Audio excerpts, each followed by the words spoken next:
कहानी की शुरुआत में हम शियुन नाम की एक लड़की से मिलते हैं जिसका वजन काफी ज्यादा है। वो ऑनलाइन एक म्यूजिक प्रोग्राम चलाती है। उसका सपना बहुत ही साधारण है, किसी तरह हाई स्कूल से ग्रेजुएट हो जाए और फिर हमेशा अपने आरामदायक कमरे में रहे जहां उसे कोई टोकने या जज करने वाला ना हो। शियुन को खाना बेहद पसंद है, लेकिन उसके अपने पापा भी उसे बार बार मोटी कहकर बुलाते हैं, जो उसे बिल्कुल अच्छा नहीं लगता। वो दिल से अपना वजन कम करना चाहती है, क्योंकि अपने बढ़े हुए वजन की वजह से उसे स्कूल में भी अक्सर बुली किया जाता है। दूसरी तरफ हम उसकी जुड़वा बहन सिया से मिलते हैं। सिया बेहद खूबसूरत, लोकप्रिय और एक सफल एक्ट्रेस है। वो द मिरेकल गर्ल्स नाम के म्यूजिक ग्रुप की सदस्य है और कई टीवी शो व विज्ञापनों में भी काम करती है। लेकिन सिया को अपनी ही बहन से शर्म आती है, क्योंकि उसे लगता है कि शियुन उतनी खूबसूरत नहीं है। यही वजह है कि जब भी उनकी फैमिली का कोई इंटरव्यू होता, वो कभी भी शियुन को अपने साथ शामिल नहीं करती। शियुन अक्सर कहती है कि कैमरों के सामने सिया जितनी प्यारी और मासूम दिखाई देती है, असल जिंदगी में वो बिल्कुल वैसी नहीं है। उसके मुताबिक सिया एक डबल फेस्ड साइकोपैथ है, जो लोगों के सामने कुछ और अकेले में बिल्कुल अलग व्यवहार करती है। सिया गुस्से में जवाब देती है कि वो एक भेस है, इसी वजह से दोनों के बीच हमेशा लड़ाइयां होती रहती हैं और समझदारी तो उन दोनों के पास ही नहीं है। अगले दिन शियुन स्कूल जाती है और हमेशा की तरह सभी उसका मजाक उड़ाते हैं, जिससे वो बिल्कुल खुश नहीं है। ग्रेजुएशन पूरी करने में अभी 181 दिन और बाकी हैं। उसी स्कूल में ग्योक नाम का एक लड़का भी पढ़ता है, जिसे वो मिडिल स्कूल से ही काफी पसंद करती है, लेकिन वह शियुन को कभी भाव नहीं देता। उल्टा थोड़ा घमंडी है और अपने दोस्तों के साथ घूमता है, जो शियुन को तंग करते रहते हैं। एक साल पहले शियुन ने अपने क्रश के लिए चुपके से एक गिफ्ट छोड़ने की कोशिश की, लेकिन उसके ग्रुप ने उसे पकड़ लिया। उसके ग्रुप में एक लड़की भी है जिसका नाम लिब्बी है। लिब्बी ने शियुन की वो चिट्ठी सबके सामने पढ़कर सुनाई, जिसमें शियुन ने अपने क्रश के लिए मोहब्बत का इजहार किया था, और फिर सब ने मजाक उड़ाया कि वो लड़का उसे कभी नोटिस नहीं करेगा। तब से शियुन स्कूल में शर्मिंदगी महसूस करती है और बस जल्द से जल्द ग्रेजुएट होना चाहती है। अब हम जियोन को देखते हैं, जो एक बहुत मशहूर सिंगर है। एक दिन उसे सिया के साथ एक एड शूट करना होता है, पर उसे यह बिल्कुल पसंद नहीं, क्योंकि सिया उसे अच्छी नहीं लगती। वो कहता है कि सिया के पास सिर्फ बाहरी खूबसूरती है, गाना तो उसे बिल्कुल नहीं आता। उसे अपने लाइफ पार्टनर के रूप में ऐसी लड़की चाहिए जो उसकी ही तरह गा सके। और फिर वह अपने मैनेजर से कह देता है कि वो ये शूट आगे नहीं करेगा। उधर शियुन स्नेक खा रही होती है और अपने डॉग डूंग से बात कर रही थी, पर वो उसकी बेकार बातों पर ध्यान न देकर वहां से भाग जाता है। शियुन को लगता है कि वो वहीं छिपा हुआ है, पर वो उसे कहीं नहीं मिला। शियुन उसे ढूंढते हुए रात तक सड़कों पर घूमती रहती है। अंधेरे में उसका पैर एक बेहोश औरत से टकरा जाता है। शियुन उसकी मदद करती है, तभी उसका डॉग भी उसके पास आ जाता है। वो औरत जैसे ही होश में आती है, वो उसे अपने दुकान पर आने का न्योता देती है। वो असल में टैरो मास्टर होती है, जिसके पास कई सारी पावर थी। वो अपने माइंड से ही कैंडल को जला रही थी। वो शियुन से कहती है कि तुम चुनी गई हो, तुमने मेरी मदद की, तुम्हारा दिल काफी साफ है, और वो उसे टैरो रीडिंग करने का ऑफर देती है। शियुन ना चाहते हुए भी एक कार्ड चुनती है और टैरो मास्टर हैरान रह जाती है। उसने चुना था द मिरेकल कार्ड। वो कहती है, मैं 30 साल से टैरो कार्ड पढ़ती हुई आ रही हूँ, लेकिन आज तक किसी ने ये कार्ड नहीं चुना, सिर्फ तुमने ही इसे चुना है। ये कोई नॉर्मल कार्ड नहीं है, इसे मैंने खुद बनाया है और ये पूरी दुनिया में सिर्फ एक ही है। अब शियुन को एक इच्छा मांगने को कहा जाता है। शियुन को लगता है कि ये सब मजाक है, और वो सोच रही थी कि अगर ये सच होता तो मैं एक ही विश करती कि मैं अपनी बहन के साथ बदल जाऊं।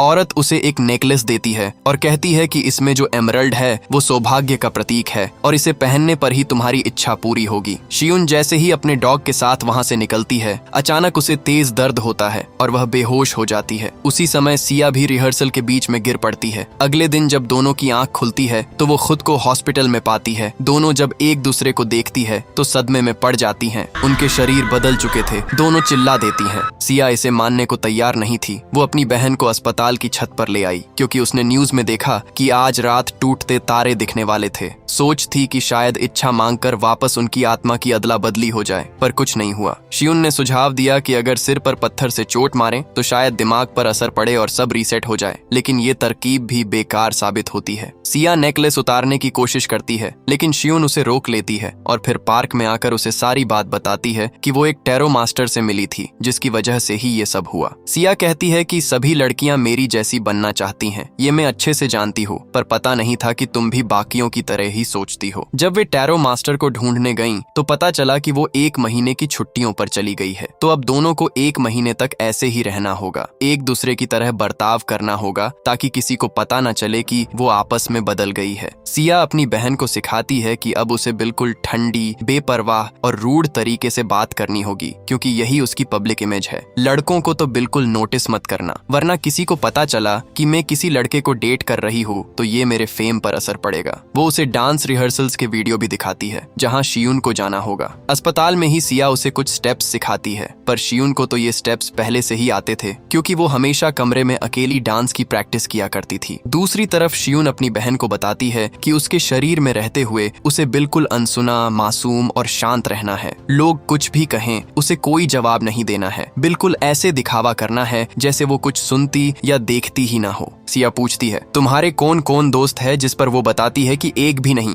सिया उसका मजाक उड़ाती है। अगले दिन पेरेंट्स भी हैरान कि दोनों बहनें अचानक कितनी करीबी लग रही हैं। उन्होंने सोचा कि शायद हॉस्पिटल में साथ रहने से ये आपस में घुलना मिलना सीख गई होगी। दोनों अपनी अपनी ड्रेस पहनकर तैयार होती हैं और सिया शियून को वह नेकलेस थमा देती है और फोन भी बदल लेती है। मैनेजर का कॉल आता है और शियून, जो अब सिया के शरीर में है, उसे रिहर्सल के लिए जाना होता है। और उधर असली सिया शियून की लाइफ जीने के लिए स्कूल पहुंचती है, जहां वो सब कुछ बड़ी ही लापरवाही से लेती है। अब उसे कैलोरीज गिनने की कोई टेंशन नहीं, क्योंकि यह उसकी असली लाइफ नहीं है, और ज्यादा खाने से अब उसके असली शरीर पर बदलाव नहीं आने वाले थे। स्कूल में ग्योक फिर से उसे तंग करने की कोशिश करता है और उसका कैंडी बॉक्स छीन लेता है। सिया पर ग्योक फिर ताना कसता है और उससे पूछता है कि क्या उसका प्यार अब खत्म हो चुका है। सिया को अपनी बहन की बातें याद आती हैं कि उसे किसी पर गुस्सा नहीं करना चाहिए, लेकिन अब वो अंदर से तिलमिला उठती है, ये देखकर कि उसकी बहन को इन लोगों ने हमेशा पैरों तले रौंदा है। उधर शियून अपने डांस प्रैक्टिस पर पहुंचती है। उसके फैंस पहले से इंतजार कर रहे होते हैं। वो नर्वस है और उसे खुद पर विश्वास नहीं होता, इसीलिए उसकी रिहर्सल गड़बड़ा जाती है। वो 2 लड़कियों को नीचे गिरा देती है। बाकी लड़कियां उससे नाराज होती हैं, उसे डांटती भी हैं। बेचारी शियून को इतना बुरा लगता है कि वो बाथरूम में बैठकर रोने लगती है और विश करती है कि वो जल्द ही वापस नॉर्मल हो जाए। इसी दौरान सिया मजे से खाना खाने के लिए तैयार होती है, क्योंकि अब उसे अपने मोटापे की कोई टेंशन नहीं थी। वो वीडियो कॉल करती है अपनी बहन को और शियून बताती है कि रिहर्सल में उसकी हालत खराब हो गई। सिया उसे समझाती है कि लाइव परफॉर्मेंस में उसे बिल्कुल परफेक्ट करना होगा,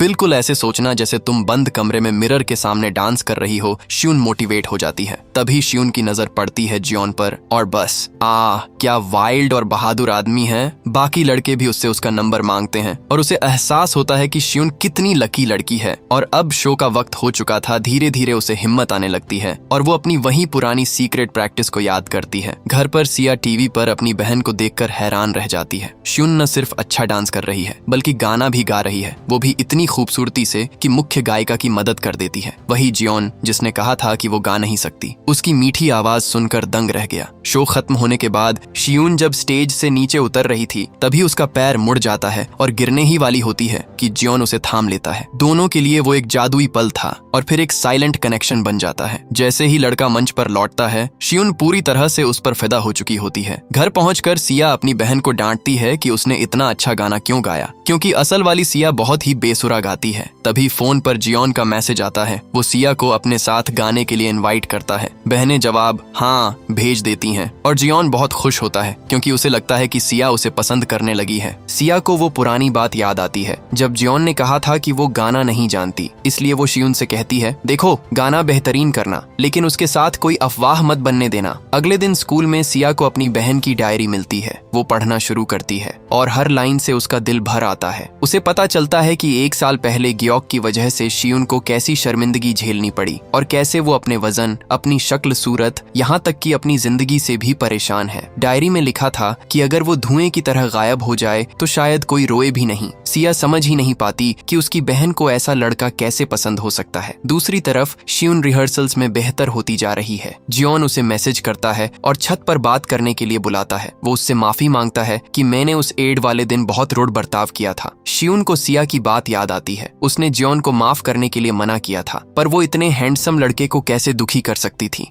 इसीलिए वो उसे माफ कर देती है और धीरे धीरे दोनों के बीच कुछ खूबसूरत पनपने लगता है। स्कूल में सिया अपनी बहन का बदला लेना चाहती थी, इसीलिए वो लिब्बी का मजाक उड़ाती है लिब्बी को गुस्सा आ जाता है और वो पैर आगे करके उसे गिरा देती है। सिया काफी कोशिश करती है खुद को शांत करने की, पर जब वो देखती है कि उसके हाथ पर निशान है तो वो खुद को रोक नहीं पाती। वो लिब्बी को सबके सामने कड़क आवाज में बोल देती है कि मुझे दोबारा हाथ मत लगाना, और तुम्हारी कोयले जैसी आईब्रो है। ग्योक बचाव में आगे आता है पर वो उसे भी लपेटे में ले लेती है। तू खुद को बहुत हैंडसम समझता है, तुझे लगता है मैं तुम्हें पसंद करती हूँ। कान खोलकर सुन लो, मुझे तुम कभी पसंद नहीं आए, और तुम जैसे बदसूरत लड़के को तो मैं सपने में भी पसंद नहीं कर सकती। जिस पर वो कहता है कि तुमने खुद को कभी आईने में देखा है जो तुम मेरी बुराई कर रही हो। सिया कहती है कि मैं सिर्फ मोटी हूँ, अगर मैं पतली हो गई तो मेरी खूबसूरती का कोई मैच नहीं होगा, और फिर स्टाइल में चलती हुई वहाँ से निकल जाती है। उधर जियोन शियून को अपने दिल की बात बता देता है कि वह उससे प्यार करता है, और हाँ, शियून भी उसे चाहने लगी थी। दोनों रिलेशनशिप शुरू करते हैं और उसी शाम अपना पहला किस भी शेयर करते हैं और साथ में घूमने निकलते हैं। घर पहुंचकर सिया कहती है कि वो बोर हो गई है, शियून की लाइफ में करने के लिए ज्यादा कुछ है ही नहीं। दोनों बहनें एक दूसरे से अपनी दिन भर की बातें छुपाती हैं। अब टैरो मास्टर के वापस आने में 15 दिन बचे थे और शियून उदास हो रही थी, क्योंकि चाहकर भी वो जियोन के साथ अपनी असली पहचान में नहीं रह पाएगी, और अब वो विश करने लगती है कि टैरो मास्टर कभी वापस ही ना आए। सिया डायरी का अगला हिस्सा पढ़ती है। उसे पता चलता है कि शियून एक बार सिंगिंग ऑडिशन पर गई थी, लेकिन वहाँ लोगों ने उसके मोटे होने का मजाक उड़ाया कि वो इतनी मोटी है कि पूरी स्क्रीन में अकेले ही फीट होगी, और जब जजों के सामने पहुंची तो वो गाना नहीं गा पाई और वहाँ से भाग आई। इसी बीच लिबी डांस कर रही होती है। सिया मजाक उड़ाती है कि वो कभी मिरेकल गर्ल बन ही नहीं सकती। लिबी उसे डांस चैलेंज देती है और सिया खुशी खुशी स्वीकार कर लेती है। सिया इतना शानदार डांस करती है कि सब दंग रह जाते हैं, यहाँ तक कि उसका क्रश भी। उधर शियून जब घर आती है तो उसे पता चलता है कि सिया उसकी डायरी पढ़ चुकी है। वो बुरी तरह गुस्सा हो जाती है और दोनों में झगड़ा शुरू हो जाता है। अगले दिन शियून और जियोन विज्ञापन शूट करते हैं, फिर स्टूडियो जाकर अपने गाने की लायरिक्स लिखते हैं। शियून काफी बोर हो रही थी, इसीलिए जब वो कंप्यूटर चलाने लगती है तो उसे पता चलता है कि जियोन उसका music programme the sexy diva blog सुनता है। वो उसका फैन है और उसकी आवाज सुनकर सुकून पाता है, लेकिन उसे दुख है कि उस लड़की ने लंबे समय से नया एपिसोड नहीं डाला। शियून मन ही मन में खुश होती है कि वो उसकी आवाज से प्यार करता है। उधर सिया अनजाने में अपनी बहन के इंटरनेट शो को खोलती है और बिना सोचे लाइव स्ट्रीम शुरू कर देती है। हजारों कमेंट्स आने लगते हैं और सबसे बुरा, लोगों को पता चल जाता है कि डीवा सेक्सी असल में एक मोटी है। शियून ये देख टूट जाती है। बुरे कमेंट्स, मजाक सब चोट पहुंचाते हैं। जियोन भी यह देखकर निराश होता है कि असल में डीवा कौन है। टूटे दिल से शियून अपने नेकलेस को पकड़कर दुआ करती है, काश ये सब कभी हुआ ही ना हो।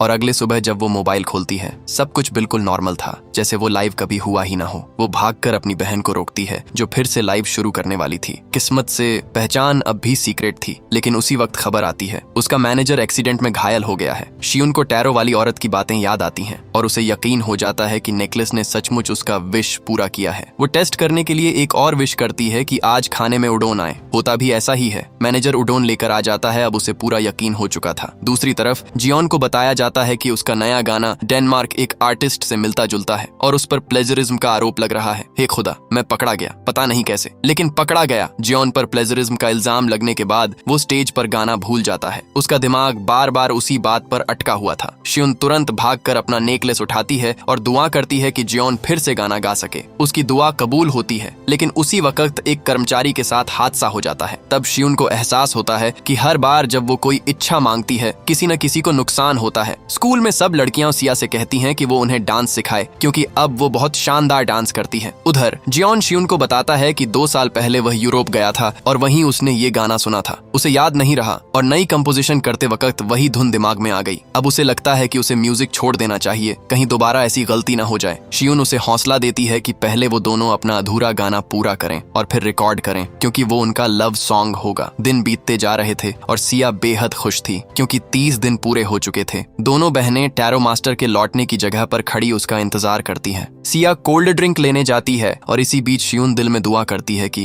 काश वो थोड़ी देर बाद लौटे ताकि मैं अपने बॉयफ्रेंड का साथ दे सकूं। क्लास में सिया को भूख लगी होती है तो उसके क्रश ग्योक उसे खाना ऑफर करता है, लेकिन सिया अपने एटीट्यूड में उसे झटक देती है। इधर जियोन अपनी प्रेस कॉन्फ्रेंस करता है। वह सबके सामने बताता है कि प्लेजरिज्म वाला गाना कैसे गलती से मिल गया। उससे रिलेशनशिप वाले सवाल पूछे जाते हैं, लेकिन वो चुप रहता है क्योंकि वो शियून को किसी परेशानी में नहीं डालना चाहता। जब सिया को ये पता चलता है, वो अपनी बहन को डांटती है कि उसने उस लड़के के साथ रिश्ता क्यों जोड़ा। तभी शियून सब सच बोल देती है कि वो और जियोन एक दूसरे से मोहब्बत करने लगे हैं। सिया ताना मारती है, लगता है तुम्हें मेरी लाइफ मजेदार लगने लगी है, लेकिन याद रखना तुम असली में शियून हो। और फिर दोनों जबरदस्त झगड़ने जाने लगती हैं, बाल पकड़कर खींचाई तक पहुंच जाती हैं। तभी जियोन वहां आता है और गलती से सिया को धक्का दे देता है। कहता है कि इस तरह के शरीर वाली कोई लड़की मेरी गर्लफ्रेंड को नुकसान नहीं पहुंचा सकती। उसी पल शियुन का दिल टूट जाता है। उसे समझ आता है कि जियोन असल में सिया के शरीर से प्यार कर रहा था, असली शियुन से नहीं। झूठ का बोझ अब उसके दिल पर भारी था। शियुन अकेले टैरो वाली दुकान पहुंचती है, लेकिन पता चलता है टैरो मास्टर का इंतकाल हो चुका है। उसकी बेटी दुकान संभाल रही थी। शियुन पूछती है, क्या मैं अपने असली शरीर में लौट सकती हूँ? बेटी बताती है, हाँ लौट सकती हो, लेकिन किसी इच्छा को उलटना मुश्किल होता है। तुम्हें दिल की गहराई से मांगना होगा और उसकी कीमत बहुत भारी होगी। शियुन घर जाकर ये राज अपनी बहन को बताती है और यह भी कि टैरो मास्टर की बेटी लौट आई है। सिया को थोड़ी उम्मीद बंधती है। शियुन एक और दिन मांगती है, बस एक दिन, मैं सब ठीक कर लूंगी, फिर हम अपने शरीर बदल लेंगे। रात को शियुन आखिरी बार जियोन को गले लगाती है, जानते हुए कि अब ये रिश्ता खत्म होना ही है। फिर दोनों बहनें साथ मिलकर इच्छा मांगती हैं, लेकिन इच्छाएं कभी इतनी आसान नहीं होती। यह काम नहीं किया। दोनों फिर अपनी अपनी उल्टी जिंदगी जीने लगती है। एक दिन शियुन अपनी बहन के लिए कागज देने स्कूल आती है। सिया सड़क पार कर रही होती है, उसका ध्यान रोड पर नहीं होता। तभी अचानक एक कार उसकी तरफ तेजी से आती है। शियेन ये देख लेती है और उसे आवाज लगाती है और उसकी तरफ भागती है, पर कार सिया को टक्कर मार देती है। जब वो होश में आती है तो वो हॉस्पिटल में थी। सिया अपने असली शरीर में आ चुकी थी, पर शियेन अभी भी बेहोश थी। सिया अपनी बहन के लिए काफी परेशान थी। तभी डॉक्टर आती है, जो असल में वही टैरो मास्टर थी। वो कहती है, तुम्हारी बहन ने तुम्हारी जान बचाई है, इसीलिए वो तुम्हारी गार्डियन बन चुकी है। जुड़वा बच्चों के बीच हमेशा एक गार्डियन होता है और तुमने अपनी बहन को एन मौके पर एक्सीडेंट होने से बचा लिया। शियेन मास्टर को थैंक्स कहती है। कुछ दिन बाद असली सिया जियोन से रिश्ता तोड़ देती है। शियुन जब पार्क में अपने डॉग के साथ टहल रही थी, तभी वहाँ उसका पुराना क्रश क्योक उससे माफी मांगता है। कहता है कि उसने बहुत बुरा किया था। वो दोस्त बनने का कहता है और उसका नंबर मांगता है, लेकिन शियुन मजाक में कह देती है, मेरा पहले से एक बॉयफ्रेंड है और अगर मैं किसी दूसरे आदमी के साथ कांटेक्ट में रहूंगी तो उसे अच्छा नहीं लगेगा, और वो वहाँ से निकल जाती है। वो अब अपने द डिवा ब्लॉग पर शो करती रहती है। हालांकि अभी भी कैमरे पर आने की हिम्मत नहीं होती,